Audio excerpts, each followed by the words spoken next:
Ethnicity, race, and nation are forms of cultural identity that are explored in cultural studies through various perspectives. Ethnicity and race are understood through their representation in culture. Representation is not neutral, it involves issues of power, politics, and changing cultural understandings. The ways in which races and ethnicities are portrayed in media, literature, and other forms of cultural expression are central to how these identities are constructed and these representations are not static, they shift and evolve over time, reflecting broader societal changes. Another key focus in cultural studies is the cultural politics of race, especially as it relates to representation. While race and ethnicity are studied in disciplines like sociology and anthropology, cultural studies emphasize how these identities are constructed, contested, and shaped by power dynamics within representation. This approach helps us understand politics behind how races and ethnicities are depicted and the implications of these portrayals for society. Ethnic and racial identities are also constantly changing. These identities are not fixed or permanent, instead, they are fluid and shaped by historical and cultural contexts. Cultural studies examine how these forms of identity evolve over time and what factors contribute to these changes. The study of race, ethnicity, and nation also considers the intersections between these identities and other variables such as class and gender. These intersections reveal the complex dynamics at play when multiple aspects of identity overlap and interact. The legacy of colonialism plays a significant role in shaping ideas about ethnicity, race, and nation. Colonialism has left a profound impact on how cultures are represented, how identities are formed, and how nations are constructed. For instance, colonial discourses often embossed certain ideas about race and ethnicity that continue to influence contemporary understandings. This makes it essential to examine these concepts within the broader context of historical and cultural legacies. Ethnicity, race, and nation are not merely categories of identity. They are also discursive and performative. As discursive categories, they are shaped by the language and narratives used to describe them. This means that they are not inherent or natural but are created and maintained through specific historical cultural discourses.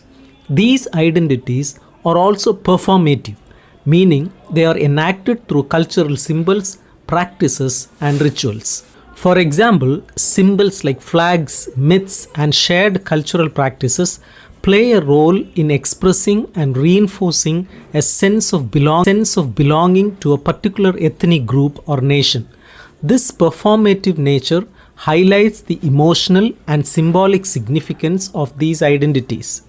Barker describes ethnicity, race, and nation as nodal points, convergence points for identity and subjectivity. These categories are sites where cultural identities are constructed, deconstructed, and reconstructed. They are dynamic and shifting, making them central to understanding how individuals and groups define themselves within a cultural framework. This approach to studying ethnicity, race, and nation in cultural studies emphasizes their relational and constructed nature, showing how they differ from approaches in sociology, anthropology, or political science. Ethnicity involves shared norms, values, beliefs, myths, symbols, practices among members of an ethnic group. It fosters a sense of kinship and connection to a common homeland. Ethnicity is also relational, meaning it is shaped by how individuals identify with their group and distinguish themselves from others. This relational aspect emphasizes the boundaries that define ethnic groups. These boundaries are not just physical or territorial but also cultural, involving practices and symbols that differentiate one group from another. Understanding ethnicity as a relational concept involves recognizing that identity is not only about shared elements but also about what sets a group apart from others. Barker points out that this process of boundary formation is constructed and maintained under specific historical and social conditions. This explains why ethnic boundaries, whether cultural or symbolic, are often a source of tension or conflict, especially when they are perceived as being threatened. He argues that race is not something inherent or fixed, but is shaped through representation and symbolization, occurring within social and political power struggles.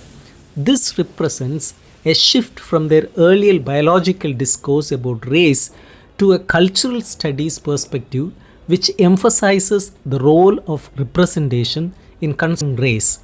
Previously, race was seen as a set of observable physical traits, but now cultural studies show that these traits are transformed into signifiers, symbols that carry meanings about race. These signifiers are tied to social and political contexts, highlighting that race is a constructed concept, not an innate biological reality. He also critiques the use of biological and cultural differences to justify hierarchical divisions, emphasizing that such distinctions are spurious and problematic when used to establish or inferiority among groups. In contemporary times, racial discrimination manifests in various ways, especially in areas like the labor market, housing, education, media, and cultural representation. Barker illustrates how media often stereotypes racial groups, portraying British Asians as doctors or shopkeepers and Afro Caribbean men as criminals. This stereotyping reinforces discriminatory practices and perceptions. Today, racism in places like Britain has shifted from biological justifications to differences, excluding certain groups from full participation in national life. For instance, black people in Britain face exclusion based on cultural criteria rather than overt biological distinctions, reflecting a new form of racism. The concept of nationhood is closely tied to race and ethnicity. Barker explains that the idea of a nation is constructed through shared culture and historical narratives. Nations are not natural or given, they are shaped by historical and cultural forces and are both political organizations and symbolic entities. Nations rely on representation and discourse to maintain their identity, creating a sense of belonging through shared symbols, traditions, and narratives of continuity between the past and present.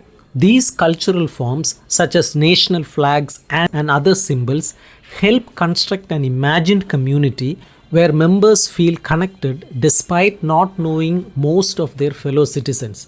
Stuart Hall contributes to this understanding by describing national cultures as discursive devices. Rather than being unified, nations are constructed through narratives that represent differences as unity.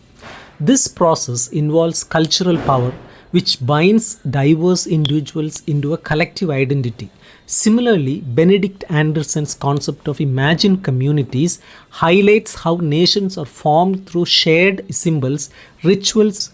People identify with their nation through imagination, even though they will never meet most of their fellow citizens. Anderson explains that nations are limited by boundaries and defined in opposition to others, emphasizing the importance of otherness in shaping national identity. The nation is also imagined as sovereign, emerging in an era when Enlightenment and revolutionary ideals challenged traditional hierarchical systems. This shows that nations are not eternal entities but products of historical developments. Despite inequalities and exploitation within nations, They are perceived as horizontal communities, fostering a sense of comradeship among their members. Cultural studies thus reveal that nations like race and ethnicity are constructed through representation, historical forces, and identity formation, challenging the notion that they are natural or immutable.